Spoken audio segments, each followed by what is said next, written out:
might be a little bit worse. Hey, better radio silent than going out and telling me you're okay and then coming 2 days later with I'm out for the season with a broken leg and ACL. Cameron McAdoo. Come on, bro. Like, really? Lame. And I was like, okay, so I hit him up after that race. I was genuinely concerned. You know, I like that guy. He's a good kid. I've been a fan of his for a while. I talk to him all the time. I reached out and I said, hey, how are you? Are you okay? He said he's fine. I asked him what happened. He told me he got his front end sawed off. Huh, that's strange. Wouldn't tell me who did it. I went back, looked at the lap chart, found out it's Pierce Brown.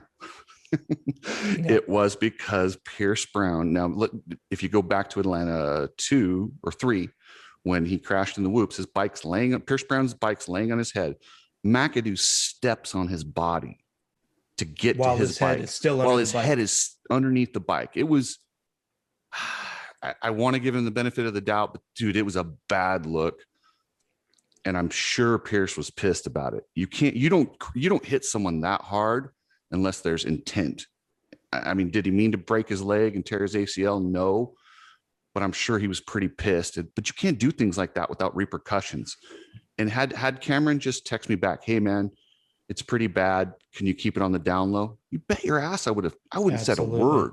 And I hit him back. I'm like, man, I don't like, have I ever done you wrong? Why would you lie to me over that? That pissed me off.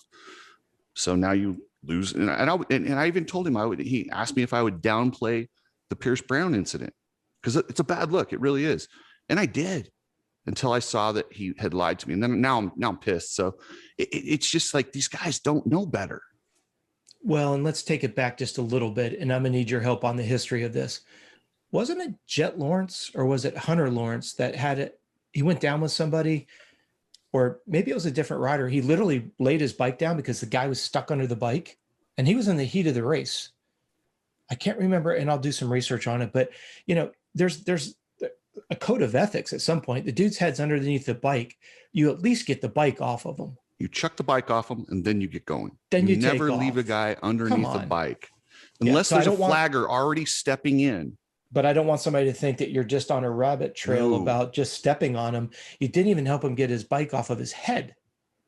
On top of the fact of you're playing smoke screens and mirrors, and there's really no reason for it, et cetera, et cetera, et cetera. So just for the sake of the listeners, put it in the complete context. The dude's helpless. On a possibly injured rider. Stepped on him. Not stepped over him, stepped on him. While his head's under his bike. Yes. I can understand why Pierce was pissed, and that would be why. And then to, throw the little fit with the cameras. I'm like, come on, Cameron.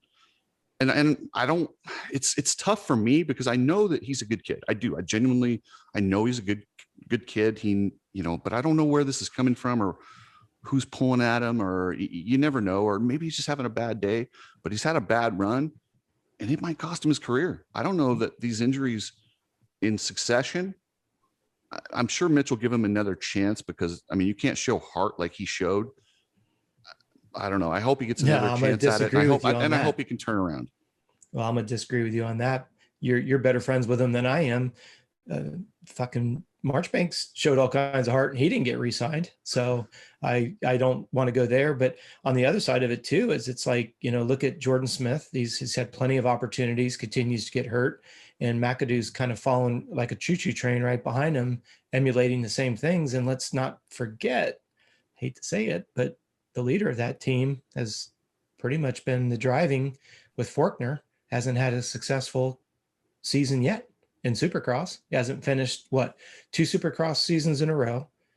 And then was it last year? He didn't finish either outdoors. So if you look at the pattern that's being established, which again, I don't believe that you can put that on Mitch Payton. You've got to look at the group of people, as you just said, around who's the immediate wise counsel for each of these riders. Because I don't want to sound like I'm being redundant. The second injury is usually a result of not recovering from the first one. And if you look at McAdoo and you look at those dominoes falling, you look at Jordan Smith, you look at those dominoes falling, you look at Forkner, dominoes falling, where's that wise counsel? Which then we can get into the whole argument on an abbreviated season for 250s. They've only got 6 rounds. They got to race through it. Otherwise they don't get paid, blah, blah, blah, blah, blah, blah. Again, I don't want to put on the hat as if I am an agent and know the nuances to it, but I have been around enough riders and they have shared their contracts with me. I do know that a lot of guys, if you don't finish a certain percentage, whatever that contract stipulates, you don't get paid. So that's why when we look at it and go, why would that guy be so silly to line up? Because he wants to get paid. It's his only job. Doesn't make it right, but it is what it is. So all the money comes from sponsors, not the race. Where have we heard that?